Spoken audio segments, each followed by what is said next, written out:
प्रिय छात्रों, आज हम फिर से उपस्थित हैं आपके अपने YouTube चैनल निजामुद्दीन बडबर पर। इस पार्ट में हम आपको निर्देशांक ज्यामिति का सेकंड पार्ट पढ़ाने जा रहे हैं। इसमें जो फर्स्ट क्वेश्चन है वो देखिए। फर्स्ट क्वेश्चन है, निम्नलिखित निर्देशांकों वाले बिंदुओं को आलेखित कीजिए।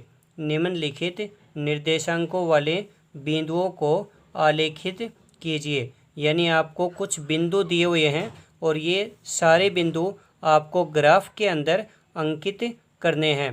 ठीक है, पहला बिंदु है 1 2 ए, दूसरा बिंदु बी है -1 3, तीसरा बिंदु सी -2 -4, अगला बिंदु डी 3 -2, अगला बिंदु ई 2 0, अगला बिंदु 0 3, एफ बिंदु है 0 3। इस तरह से आपको कुछ बिंदु दिए हुए हैं। ये सारे बिंदु आपको ग्राफ के अंदर अंकित करने हैं। ठीक है, तो चलिए स्टार्ट करते हैं। इन सभी बिंदुओं को ग्राफ के अंदर अंकित करेंगे। सबसे पहले मैं आपको बता दूं कि इन बिंदुओं को अंकित करने के लिए यहाँ पे एक ग्राफ के अंदर पैमाना लेना पड़ता है। और पैमाना यहाँ पे क्या लिया गया, देखिए दोनों अक्षों पर पैमाना जो लिया गया है वो है 1 बड़ा खाना बराबर 1 इकाई, यानी 1 सेंटीमीटर या 1 बड़ा खाना होते ही अपन 1 इकाई उसको मान लेंगे। तो आपका पहला पॉइंट है A1 2। ठीक है, आपका पहला पॉइंट है 1 2।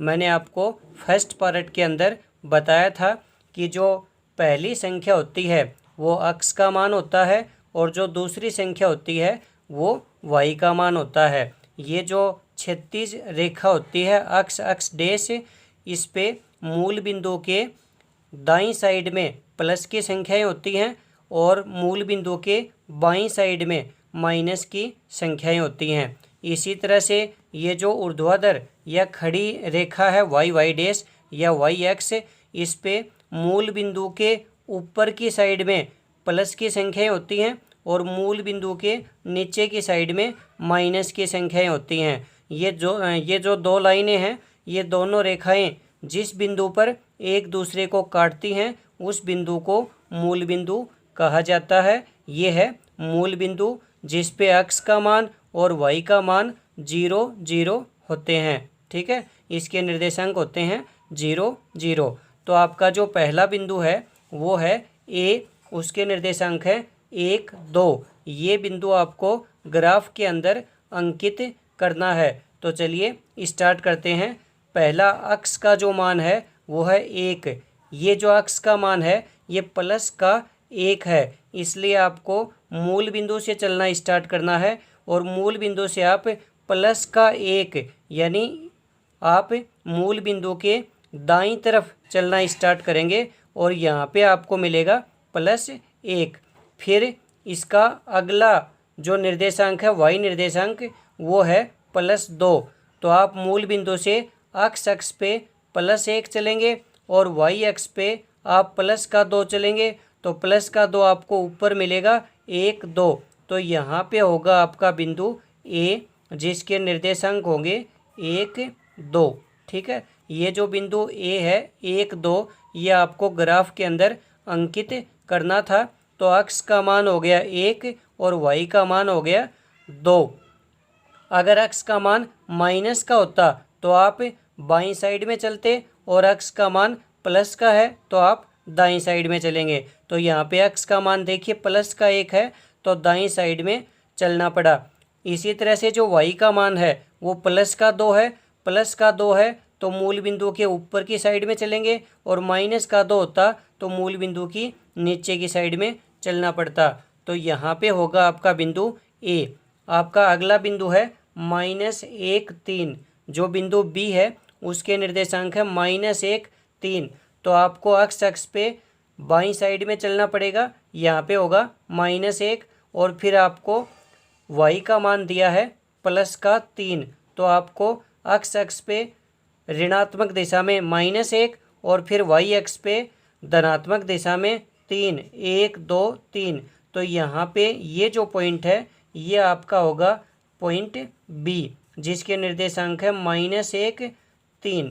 यानी बी बिंदु को अंकित करने के लिए आपको x अक्ष की ऋणात्मक दिशा में 1 इकाई और फिर y अक्ष की धनात्मक दिशा में 3 इकाई चलना पड़ेगा। तो ये है आपका बिंदु बी। अगला बिंदु है आपका सी -2 -4। इसके लिए x अक्ष पे ऋणात्मक दिशा में -2 चलना पड़ेगा और फिर y अक्ष की ऋणात्मक दिशा में 4 इकाई चलना पड़ेगा। तो x अक्ष की ऋणात्मक दिशा में -2 और फिर y अक्ष की ऋणात्मक दिशा में -4। तो 1 2 3 4। तो यहाँ पे ये बिंदु होगा आपका बिंदु सी जिसके निर्देशांक है -2 -4।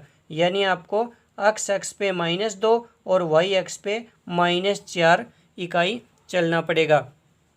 ठीक है, तो ये था आपका बिंदु सी बिंदु आपका यहाँ पर होगा। फिर अगला बिंदु है आपका डी 3 -2। x का मान है 3 और y का मान -2। तो x का मान आपका +3 है, इसलिए आप 1 2 3 यहाँ चलेंगे इस साइड में 3 तक। फिर y का मान आपका -2 है तो नीचे चलेंगे 1 2। तो यहाँ पे आपका बिंदु डी होगा और ये डी बिंदु है 3 -2। ठीक है, यहाँ पे होगा आपका बिंदु डी। ठीक है, आपका अगला बिंदु है ई 2 0। देखिए आपका जो अगला बिंदु है वो है 2 0। तो x का मान यहाँ पे 2 है तो x का मान +2 है, इसलिए आप दाईं साइड में 1 2 यहाँ पे आपका x का मान 2 हो गया। फिर देखिए आपका y का मान यहाँ पे 0 है, यानी आपको y पे चलना ही नहीं है। आपको ना तो y पे ऊपर जाना है और ना ही आपको y पे नीचे जाना है। तो आपका ये जो पॉइंट है यहाँ पर ये पॉइंट हो जाएगा ई जिसके निर्देशांक हैं 2 0। यानी आपको x का मान 2 दिया हुआ है, इसलिए x अक्ष पे 2 इकाई या प्लस की 2 इकाई और y अक्ष का मान देखिए y का मान यहाँ पे 0 दिया हुआ है, इसलिए y अक्ष पे आपको नहीं चलना है। इसलिए केवल x अक्ष पे 2 इकाई चलते ही ये पॉइंट आपको मिल जाएगा ई 2 0। इसी तरह से आपका अगला पॉइंट है F 0 3। F है 0 3। इस पे देखिए x का मान 0 है, इसलिए आपको x अक्ष पे ना तो दाईं साइड में जाना है और ना ही बाईं साइड में जाना है। ठीक है, x अक्ष पे आपको नहीं चलना है। तो x अक्ष पे तो 0 इकाई यानी यहीं पे रहेंगे आप। फिर यहाँ पे देखिए y का मान है आपका +3। तो x अक्ष पे आपको नहीं चलना है और y का मान है +3। तो 1 2 3। तो यहाँ पे होगा आपका बिंदु F 0 3। तो ये बिंदु होगा आपका F 0 3। x का मान 0 है, इसलिए x अक्ष पे आपको दाएं बाएं नहीं चलना है और y का मान +3 है, इसलिए y पे आप +3 इकाई चलेंगे। तो यहाँ पे होगा आपका बिंदु F 0 3। ठीक है, तो छात्रों ये था आपका प्रश्न नंबर 1 जिसमें आपको कुछ बिंदु A B C D E F graph के अंदर अंकित करके दिखाए गए हैं। ठीक है, इसी तरह से आप कोई भी बिंदु को ग्राफ के अंदर अंकित कर सकते हैं। अब आपको कुछ प्रश्न मैं दे रहा हूं और ये प्रश्न आपको ही ग्राफ के अंदर हल करने हैं। ठीक है, तो पहला प्रश्न देखिए क्या है।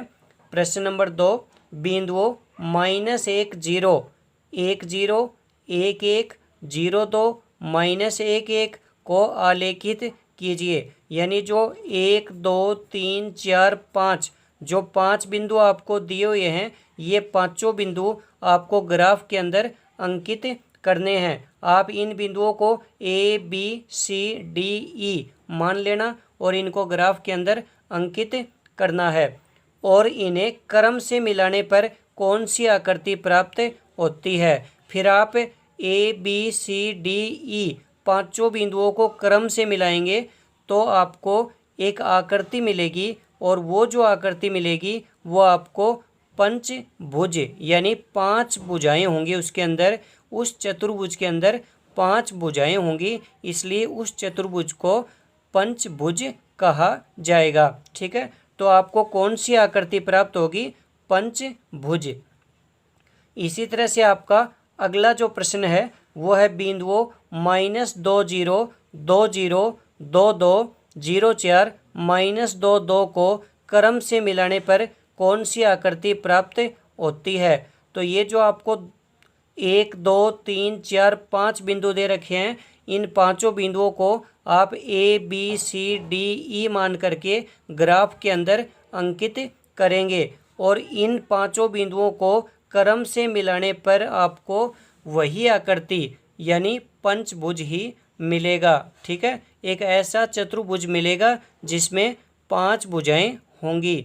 ठीक है, अर्थात आप उसको पंचभुज कहेंगे, तो आपको वो आकृति पंचभुज मिलेगी। ठीक है, जो आकृति आपको प्राप्त होती है वो क्या होगी? पंचभुज। तो ये था छात्रों आपका 10th क्लास का निर्देशांक ज्यामिति का सेकंड पार्ट। ठीक है, आशा है आपको यह पार्ट अच्छे से समझ में आया होगा। अगर आपको समझ में आया है तो इसे लाइक करें, शेयर करें और छात्रों आप इस वीडियो को या इस चैनल को सब्सक्राइब कर लेना, नहीं तो आपको आगे आने वाले वीडियो समय पर उपलब्ध नहीं होंगे। धन्यवाद।